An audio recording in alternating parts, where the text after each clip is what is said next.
আসসালামু আলাইকুম বন্ধুরা, আজ নিয়ে চলে এসেছি একদম নতুন স্বাদের ডিম ভাপা রেসিপি। এটা গরম ভাতের সাথে ক্রিমি মতন অসাধারণ খেতে লাগে। এই রান্নাটা ঝটপট হয়ে যায়। দেখুন আমি কি কি নিচ্ছি। এখানে আদা নিয়েছি, গোলমরিচ 1 চামচ, 1 চামচ জিরে, 10-12টা রসুন, 10-12টা কাজু নিয়েছি, 2 চামচের মতন পোস্ত দিয়ে দেবো, 1 বাটি টক দই নিয়েছি, সেটা দিয়ে দেবো। ভালো করে মিক্সির মেশিনে আমি পেস্ট বানিয়ে নেবো। এর মধ্যে কিন্তু পানি দেবো না।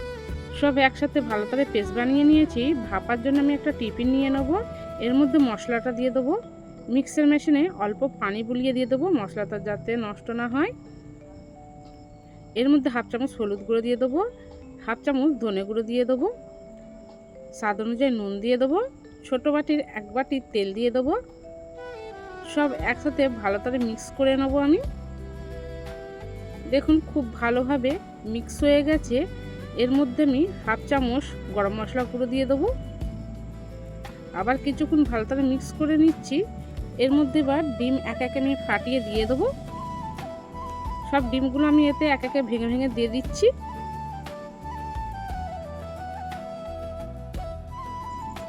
অল্প করে নুন দিয়ে দেবো কুসুম গুনে, যাতে ভালোভাবে নুন ঢুকে যায়। কয়েকটা কাঁচা লঙ্কা চেরা এর মধ্যে দিয়ে দেবো। ঢাকনাটা মুড়ে দেবো ভাপানোর জন্যে। গ্যাসটা অন করে নেবো। একটা কড়ার মধ্যে অল্প পানি দেবো, যাতে টিফিনটা না ডুবে যায়, সেরকম মাপ করে পানিটা দিতে হবে। ঢাকা দিয়ে দেবো মিনিট 20। গ্যাসের ফ্লেমটা হাই করে দিয়ে আমি ভাপিয়ে নেবো। মিনিট 20 হয়ে গেছে।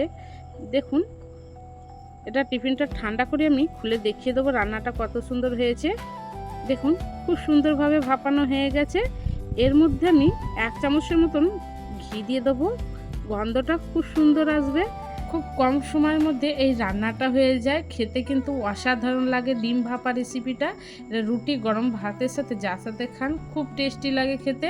আপনাদের এই রান্নার ভিডিওটা কীরকম লেগেছে আমার কমেন্ট করে অবশ্যই জানাবেন।